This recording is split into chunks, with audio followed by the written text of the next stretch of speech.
can't actually see them directly.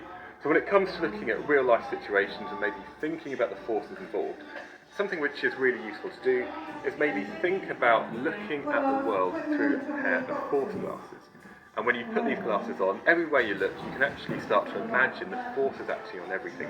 So it might be that with this thing over here, if it comes to you pushing on the force glasses, what you might observe is that there's a force acting down of the earth pulling down on the mug, and also there's a force of the desk pushing back up on it to keep it in the same position. And we always represent forces with arrows, and therefore it shows the size and the direction of this vector quantity. Now, when we think about these forces, they are vector quantities, and therefore the direction is important. So we might think about the push or the pull of a force, and also what's actually causing this, and it's due to the interaction with another object. Now sometimes we have forces where you've got to have things in contact. So a great example of this is friction, where you've maybe got two surfaces which are solid, maybe rubbing together. We also have maybe a liquid and a solid interacting. We have things like air resistance, water resistance, or drag. We then have things where maybe we've got the particles inside interacting.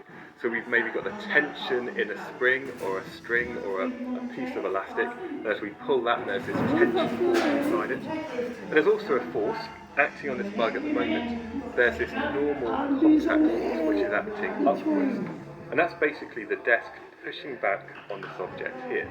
So this is when we have objects which are in contact, we have these contact forces.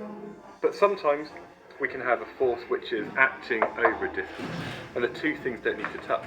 So for example, if we go back to this balloon, and we have a bit of friction there, what we can do is we can cause another force on an object, even though the two objects aren't touching one another, and that's because we have forces which can act at a distance.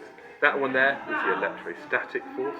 We might have the magnetic force, and also very commonly we have the gravitational force, which causes things like weight, which is pulling everything down to the earth at the moment. So forces are a really, really important topic, and it's something that takes a lot of time to actually get used to. But imagine wearing these force glasses. As you look through these glasses, you can see all the forces and all the objects around you. Oh, and a final thing, we measure the size of the force in newtons, named after Sir Isaac Newton. So you might see something like 10N, where we've got a capital N, and that just